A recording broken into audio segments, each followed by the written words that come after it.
Hey guys, in this video I want to talk about something that I got to make a confession on. And a lot of you guys don't know, well, my teammates know about this, but a lot of you guys don't know about this. I'm a stat whore. I've always been a stat whore. And I cannot stop from doing it. And let me explain what I do is, whenever I play ball, I kind of stay within myself. I don't talk a lot. I don't talk to my teammates other than to get them pumped, get them going. I know our stats on our team from the first of the tournament all the way till the last. I know our year stats. I know what I'm hitting for the year. I know what I'm hitting for the tournament. I know who's ahead of me. I know who's behind me. And it's kind of something I've done years. I remember a lot of things whenever, you know, all my life I've always remembered a lot of things. I was a pitcher for 35 years, and like I was talking to Billy about this the other day, and he kind of understands it, is I would remember players when I would be pitching to them on what I pitched to them and how I can get them out. So I wouldn't pitch them that, like if they hit a bomb off me, I wouldn't pitch them that same pitch again. I'd try to bust them inside or go toward their weaknesses, but I remember this without writing it down. Well, I have batting stats from whenever I first started playing actually put away, and I was looking around the other day and I found them.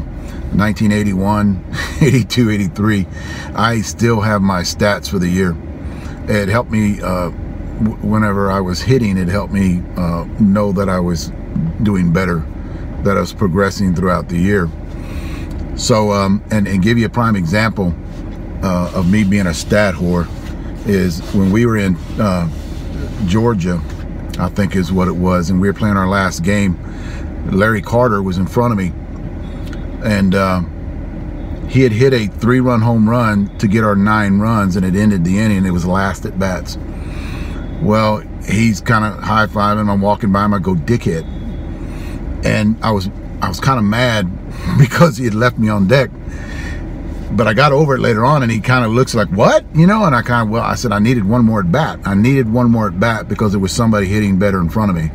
So I knew, and they were hitting behind me. So I knew if I got one more at bat and got one more hit, I would probably beat him in the overall stats. That's my goal. Every game that I play on my team, I try to out-hit everybody on my team. That is my goal. It's something that I've done all my life. And another thing too, when we pick up good players, it drives me. It actually lights a fire under me, like I want to out-hit them. Quality players that we pick up, you know, I want to out-hit them. So that's my goal when I go and play. I use it as fuel, my stat, because I am a stat whore, and it's an addiction that I cannot get away from, guys. I've tried.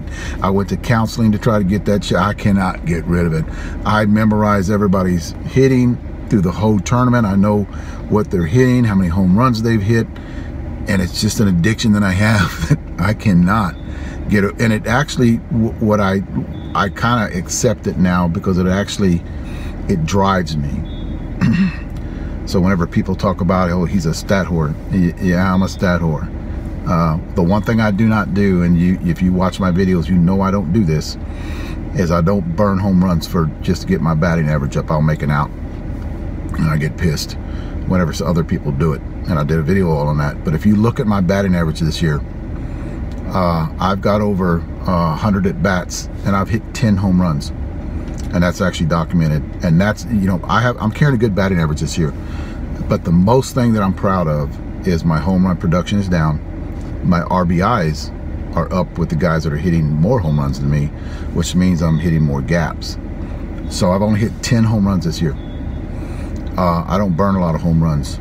And I get pissed, and that's how come I did a video a while back about guys that get up there and you know, they're in their later games and they start burning home runs to get their batting average up. That pisses me off more than anything, because for one, I don't do it. I'd rather make an out to burn a home run.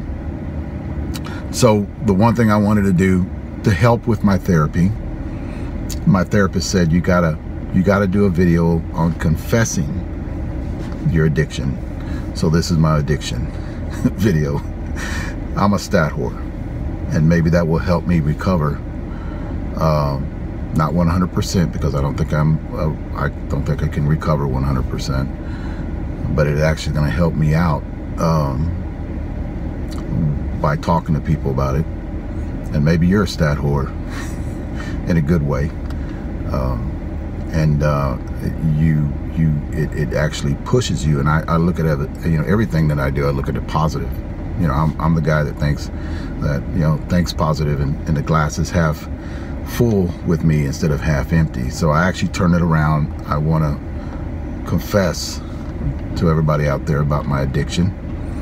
And I actually joke about it with a few guys on my team, but I am serious about it. I mean, I know everybody what they're hitting on the team, and maybe a lot of you guys out there can recover with me and talk about it a little bit more, because it's the one thing that a lot of guys do not talk about. So I'm one of those guys that want to talk about it to a lot of you guys about being a stat whore. And there is good stat whores and there's bad stat whores. I'm just happen to be the good stat whore. I burn home runs to get my batting average up. So I want to put this video out there, you guys. Maybe you can comment down below. Maybe you're a stat whore too. You want to release, you want to get it out, because my therapist says that when you do talk about it, makes it a whole lot better, guys. Thanks.